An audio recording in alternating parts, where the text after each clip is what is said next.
नमस्कार, जय हिंद, सत श्री अकाल, वंदे मातरम साथियों।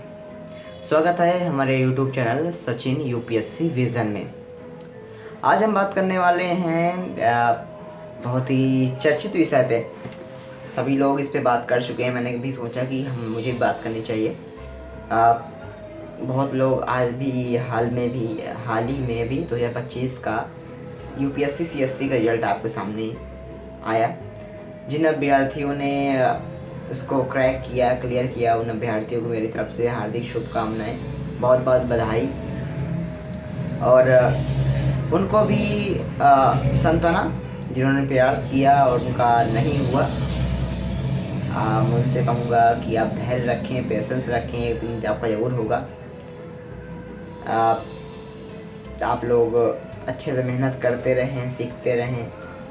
खैर, ये चीज़ें मैं एज ए इन्फ्लुएंसर, एक यूट्यूबर के मामले से कह सकता हूँ। एज ए स्टूडेंट ये तो नहीं कह सकता क्योंकि उस दहलीज पे अभी मैं नहीं हूँ, उस लायक नहीं हूँ जिस लायक मैं उन्हें मोटिवेट कर सकूँ। लेकिन हाँ, मेरा एक वो एडवाइस है, पर्सपेक्टिव है, मेरा खुद का पॉइंट ऑफ व्यू है, तो इस पर ज़रूर हम बात कर सकते हैं। अभी 2025 का रिजल्ट आया, सभी लोग जश्न मना रहे थे। क्या शायद आप भी उनके जश्न में शामिल रहे होंगे, आप भी खुशियाँ मना रहे होंगे। लेकिन सब की बात करते हैं, लेकिन एक बात सब कोई नहीं करता। तमाम जो कोचिंग वाले हैं, आजकल तो मैं दिल्ली में रहता हूँ, देखता हूँ कि हर जगह आईएएस हर जगह फैक्ट्री खुली हुई है आईएएस की। इधर से कोचिंग में एंटर करते हैं एक आम इंसान बन के, उधर से आते हैं आईएएस ऑफिसर बन के, कुछ ऐसा। ठीक है, मजाक है। खैर, तो यूपीएससी रिजल्ट आया, सभी लोगों ने सेलिब्रेट किया। सभी लोग, कोई जो अभ्यर्थी जिसने ने क्रैक किया उसने बढ़ा चाहे कुछ भी कहा। कोई कहता कि मैं 16 18 घंटे पढ़ता था, और कई किसी ने कहा कि मैं 5 साल से अपने घर नहीं गया, अपना घर त्याग दिया, समान तरह की चीज़। और कोई कह रहा कि दीपावली का त्यौहार मैंने नहीं मनाया, 4-5 साल हो गए। तो लेकिन एक चीज़ समझने की ज़रूरत है। ये तो हो गई उनकी बात जो सक्सेस हो गए। हम बात करने वाले हैं उनकी जो सक्सेस नहीं हुए, और उनकी जो सोचते हैं कि हम सक्सेस हो जाएंगे या लगे हुए हैं। खैर, उनको भी अप्रिशिएट करूँगा जो लगे हैं, उनको भी वो कहूँगा कि हाँ, आप भी लगन से लग रही हैं। लेकिन अभी हमने जो डाटा कलेक्ट किया, रिसर्च करी, रिसर्च में हमने ये पाया कि जिन्होंने 2025 या पिछले का भी देखें, जिन्होंने भी यूपीएससी एग्ज़ाम क्लियर किया, उनका जो बैकग्राउंड है वो काफ़ी स्ट्रॉन्ग है, मजबूत है। वो बड़े बड़े घरों से आते हैं, आईआईटी के स्टूडेंट्स हैं, एमबीबीएस के रहे हैं, मेडिकल के स्टूडेंट्स हैं, या देश के बड़े बड़े विश्वविद्यालय जैसे Allahabad university, Delhi university, PHU, Banaras Hindu विश्वविद्यालय जैसे बड़े बड़े शिक्षण संस्थानों से जुड़े हुए हैं, और एक अच्छे माहौल में वो रहे हैं, तो उनका सिलेक्शन हुआ। और जो मिडिल क्लास फैमिली है, लोअर मिडिल क्लास फैमिली है, उसकी कहानी अलग चल रही है। कोई जो घर से सपने देख रहा है कि मैं एक आईएएस ऑफिसर बनूंगा, तो उसके पास रिसोर्सेज की कमी है। उस तरह का रिसोर्सेज, मेंटरशिप वगैरह नहीं मिल पा रही उसको, उसकी वो अपनी प्रॉब्लम है। और एक जो इन सभी दिक्कतों से थोड़ा पैसे जुटा के कैसे भी करके दिल्ली जैसे बड़े शहरों में आया है, इलाहाबाद जैसे बड़े शहरों में गया है यूपीएससी की कोचिंग करने, या ये अरमान सपने लेके कि हाँ, मेरा यूपीएससी में हो जाएगा, मुझे भी लाल बत्ती, तमाम तरह की वो चीज़ें हैं, ठीक है, तो मैं भी सफल हो जाऊंगा। तो जब जो बड़े शहरों में आता है तो उसके सामने अपना लक्ष्य, कुछ दिन तक अपना लक्ष्य दिखता है, फिर कुछ दिन बाद उसे वो खुद नहीं देख पाता खुद को।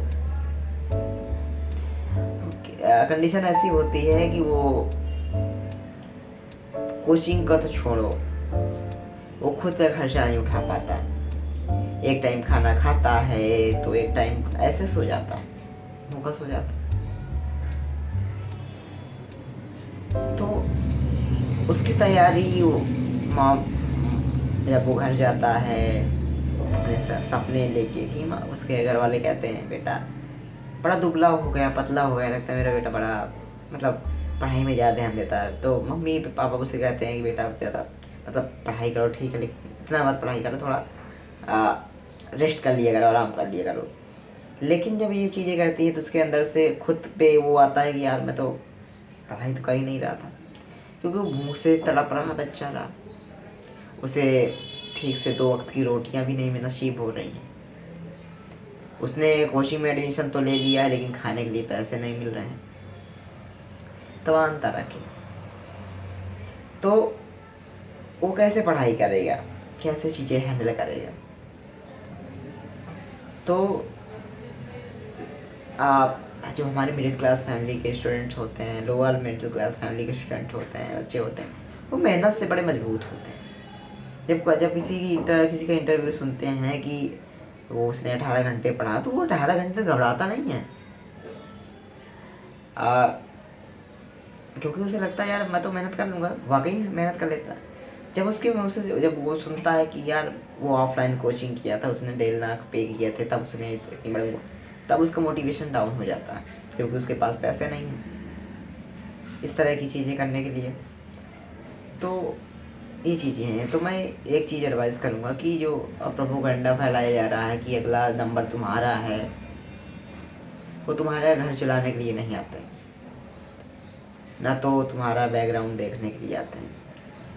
ठीक, तो मैं तो यही कहूँगा कि आप 2-3 साल जो इधर उधर टहलेंगे, देखेंगे, तड़पेंगे, उससे बेहतर कि आप 1 साल देंगे, आप फाइनेंशियली स्ट्रांग हो जाइए। अगर आप फाइनेंशियली स्ट्रांग हो जाते हैं, लगभग 60% आपका वहीं सिलेक्शन हो जाता है। लोअर मिडिल क्लास फैमिली की बात कर रहा हूँ, क्योंकि वो मेहनती होता है भाई साहब। कोई स्किल सीख लीजिए या साइड इनकम जैसे आने लगे कि आप तैयार कर दीजिए। लेकिन यह है कि ऐसा भी काम मत करिए जिससे आपका पढ़ाई का रूटीन बिल्कुल ख़त्म हो जाए।